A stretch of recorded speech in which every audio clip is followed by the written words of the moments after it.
Happy New Year, happy 2024. I am 𝘾𝙤𝙡𝙚. I am a contemporary love story architect, writer, author. I write stories about people in love and drama, relationships, ups and downs, slice of life, all that good stuff. And this is my 2024 goals video.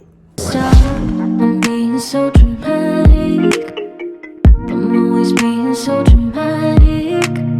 So right off the bat, the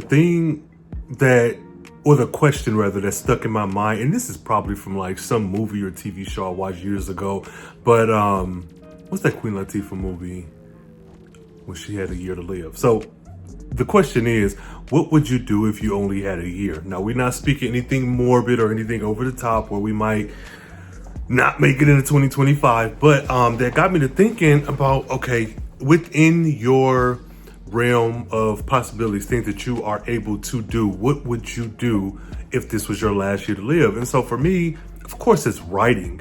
More specifically, is releasing these books. So those of you who've been with me for quite some time, you know that I've had this tumultuous relationship with deadlines, self-imposed deadlines, and then like fear of crossing over that threshold of places that I have not been before, i.e. getting to a point in my writing process where I've made it to so many years before, and then taking that step to go that extra mile to go through with the process. That being said, there's a few goals that I have, but I have that in mind. Now, of course, I want to make it into 2025, 6, 7, and so forth.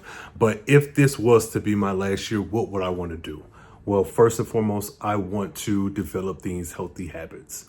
Of course, you have I want to say the regular to downplay it because it's important, but your health. You want to be active. You want to be in the gym. You want to keep your body as tip-top shape as you possibly can. That's the given.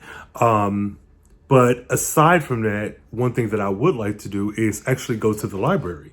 So where I stay now, I have been here for a few years, and I have yet to step foot in a library. And of course, we had the global pandemic, and we're still dealing with the after effects of that, but we've settled into this sort of new normal. And since that is the case, I want to make it to the library.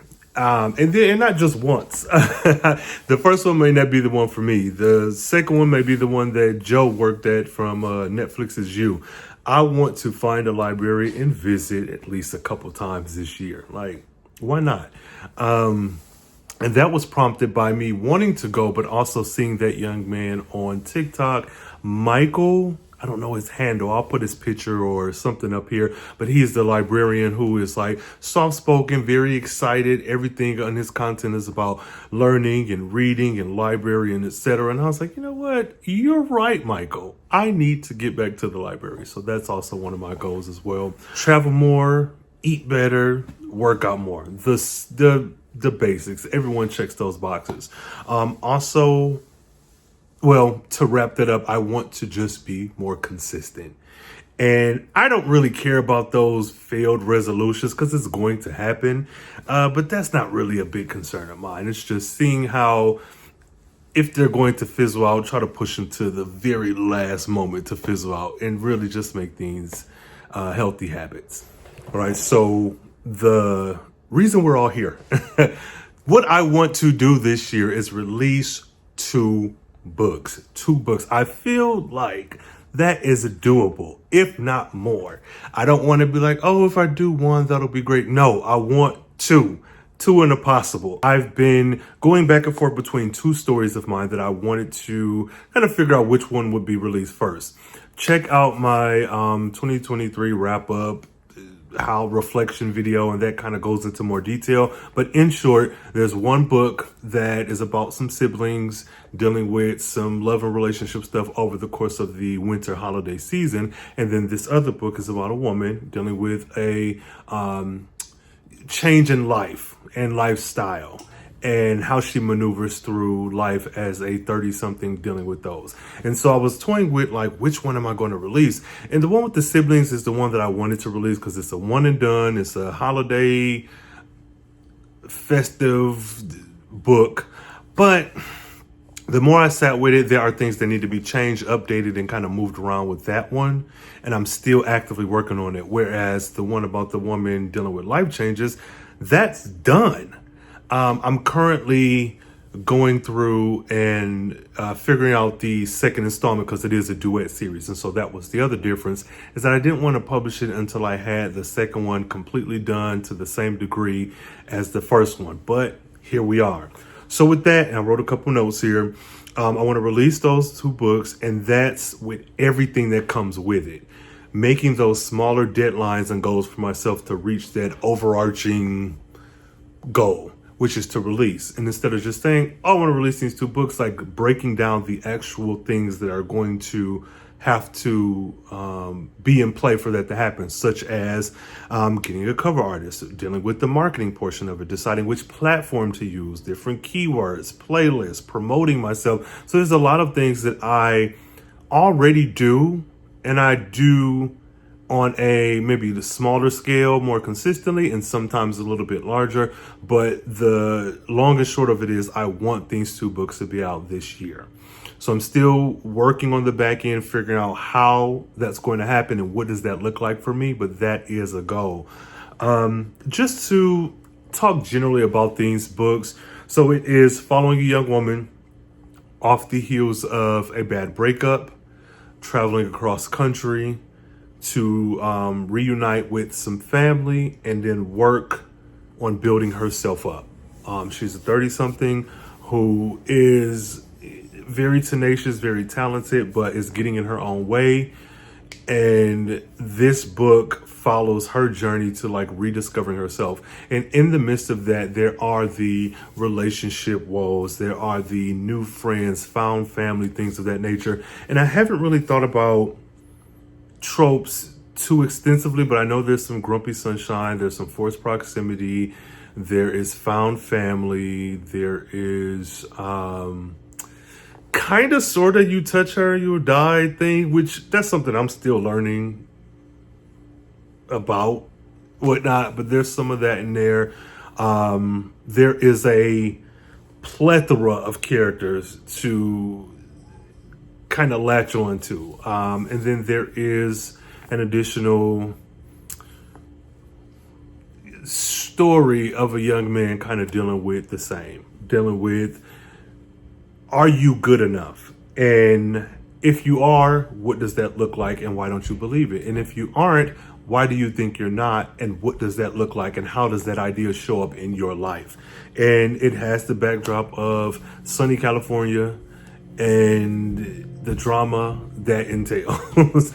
And then the second installment, to not give too many spoilers, is just a continuation because this is a duet series. It is a book that presents a lot of things and has these characters work through it. And then the second installment is that dealing with more things and how that arc comes to a head. So it's something that I truly enjoy, and I've gone through and read most of it. I think I'm rereading it. I'm on the last, I'm on the top of the 3rd act, and I'm trying to kind of parse my way through, figure out my notes and stuff. But this right now is the series that I want to release in 2024. Now, just to kind of take it back to the series with the siblings. So with that book, what I've realized is that as much as I love this book and I want it to come out and I want to get the artwork, get the cover, have it out of everyone's faces, that's not something that I can do right now. Not that I'm physically incapable of doing it. I just can't do it because the story isn't where I need it to be. And it's a weird thing even considering that, because you, as a creative, as an artist, whatever art form that is, you pretty much know when something is good, when something is bad, when it needs more work, maybe when you're finished. Sometimes we need that kind of tap on the shoulder, even if it's from ourselves, like, okay, you've done as much as you can. You can't do any more. Quit adding that extra brush stroke. Quit chiseling that extra bit of clay. Put your fingers down. Put your fingers down, unscrew them, and quit typing on that keyboard. And that's where I am. The story itself is really good. I enjoy it. I like it. I love it. There's a lot to be uncovered and dove into. But with that, I know that I need to sit with this a bit longer. There's a couple scenes that I wrote towards the end of the book, and I was like, I don't like the way this is going. Not that the story doesn't have enough drama. It's just some of the character interactions were stellar, and then some were not. And then some that were stellar had moments that I didn't like where it was taking those characters. And so I'm like, this is not going to need a complete overhaul, but it is going to need me to sit down and devote a lot of time, at least I think a lot of time, to like getting in there knees deep and parsing out what works and what doesn't. And also distance is what I need, because with this series, project NLTO, what I want to release first, I have enough space and time away from when I last typed the last word in that series up until now, because I've been working on other things. And now that I'm revisiting it with fresh eyes, it's like, this is really good. And I can't wait to release this. And so I think I just need that same distance from this sibling story and now. So I'm probably going to give it maybe a couple months before I even revisit it. You see authors talk about that all the time, and it's very true, but I'm always like, man, forget that. I want to just write this and get this done. But with that one, I truly have to sit with it and do a little bit more work. And hopefully that little bit more work can come in a couple months from now. Also considered in the book for the siblings, there is a snowstorm that happens. And I'm thinking about, and I have some ideas kind of working, but I'm thinking about releasing a novella or a novelette that covers that time frame, so that though you do get these characters who I'm sure y'all gonna fall in love with because I love them, you'll also get this additional piece of these characters who are dealing with the same event. And they may or may not be connected, but I do want to kind of use that to flesh the world out just a little bit more. So though those are ideas that I want, and I would love to release them for the fall winter of 2024. If that doesn't happen, I won't be heartbroken, because I have my other two that I am guaranteed I'm releasing this year. So yeah. Now, I'm not someone who is too influenced by too many different things. I can pretty much figure out what works to me and what doesn't, what I like and what I don't like. But there was a young lady on Twitter, or X, gonna give it to you. She released a series of tweets, and I thought they were pertinent to my thoughts and goals for this year. And I'll read a few of them. Her name is Sailor Moon Cricket is her name, but her handle is Andrea. I'll put it in the show notes because my screenshots cut it off. But a few things that she mentioned was the law of suggestion and how it changed her life completely. Now, not trying to get into too much of whatever, but I just thought that a lot of her tweets really kind of spoke to my ideas and my goals. So, I hope they may help you guys out as well. So she says, instead of thinking about all the ways something wouldn't work out, I started suggesting and mentally preparing for what I would do if the things I wanted already did work out.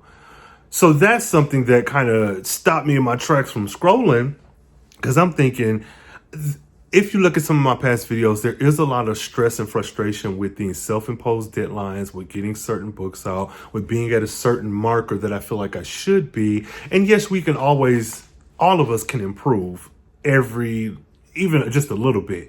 But I think the pressure that I put on myself was so extensive, and it was uncalled for. And a lot of it kind of maybe stemmed from the stress of, oh, this isn't going to go well, or I have a certain idea in my head of what I want it to look like, and what if it doesn't meet that goal? And it isn't necessarily even anything financial or like, 1,000 people are going to love this, because art is subjective. You may like it, you might hate it. That I don't really care about. But I realized I was putting a lot of unwarranted stress on myself based off of the fear of what's the worst that could happen. And so when I saw the tweet, I'm like, well, why not do like this young lady did and switch it around? Well, what if the best thing happened? What if you do release this and everyone loves it, you make millions of dollars, and you are sitting on top of the world because of some thoughts and people in your mind that you put on paper? So that really kind of helped just change my attitude as it pertains to like deadlines and the pressures that I put on myself previously. So she continues, I used to have a very negative way of thinking. I would prepare for the worst and believe that things wouldn't work out for me.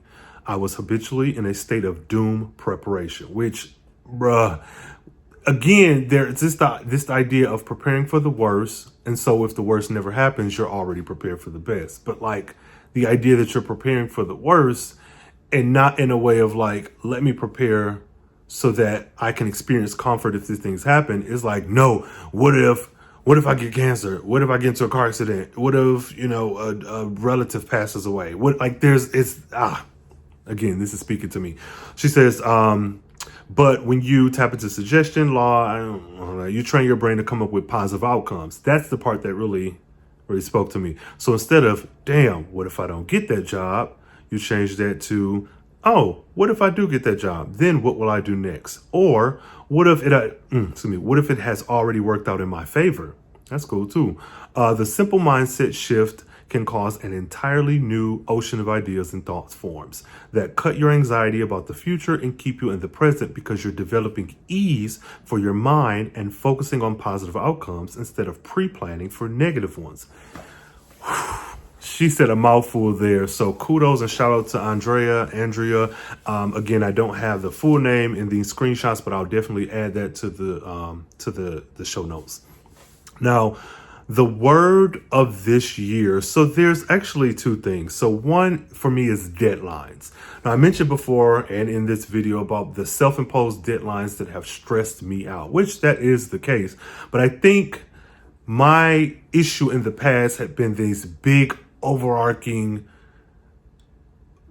grand deadlines, like, oh, by June of this year I want to lose this amount of weight. By May of this year I want to release these many books. By November of this year I want to drive this kind of car. I want to have instead of focusing on the steps that get you there. Like, yeah, that was something I did, but it was more or less a second thought. Like, of course, to lose this weight, to get this job, to get this car, you have to take X amount of steps. But instead of worrying about these big deadlines, now my mind and goals have shifted to much smaller deadlines. So if there is, let's say, for example, I want to make sure that every Tuesday I release a video. Well, now do the preparation, which I've done before, but do that preparation and do the work.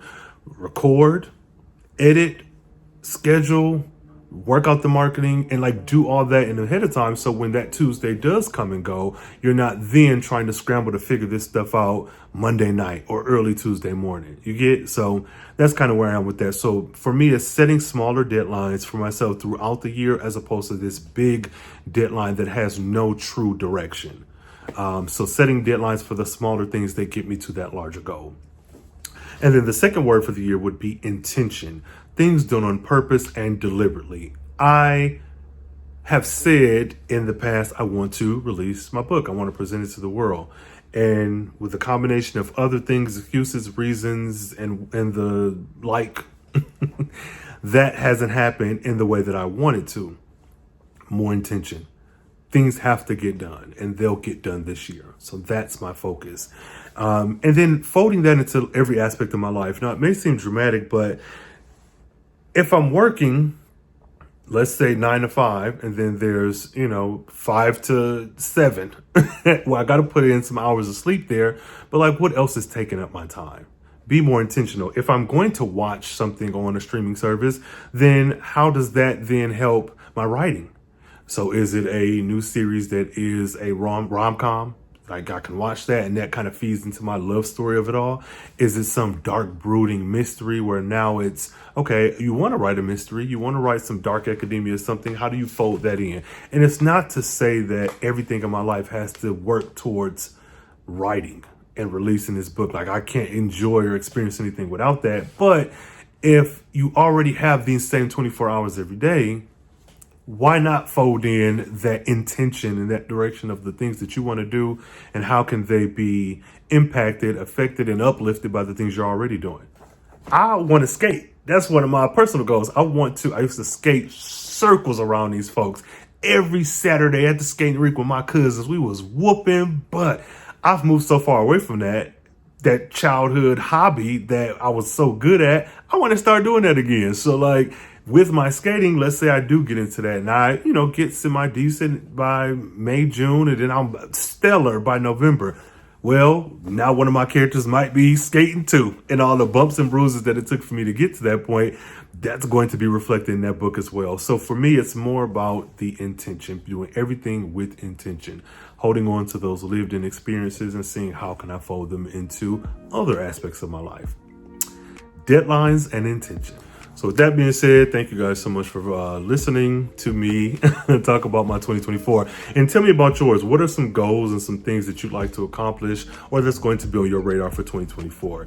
Every year, people start to work out. People set these goals for books, for maybe eating stuff. And sometimes we do fall short. And I don't, if I can be a little dramatic, I don't think that is inherently a bad thing. You're trying something, you're giving yourself a start date, even if that start date only lasts for the month of January. Well, you've done it. Now you can find some time to maybe reset and start again in February or March, April, or whatever. But let me know, what are some goals that you have for 2024? What are some things that you'd like to accomplish?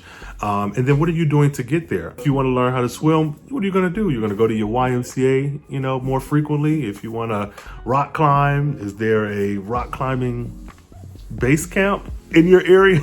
Whatever. But again, my name is 𝘾𝙤𝙡𝙚𝙢𝙖. I am a contemporary author, an architect of love stories and drama and tropes and black love and all that good stuff. So thank you so much, and I will see you in the next video.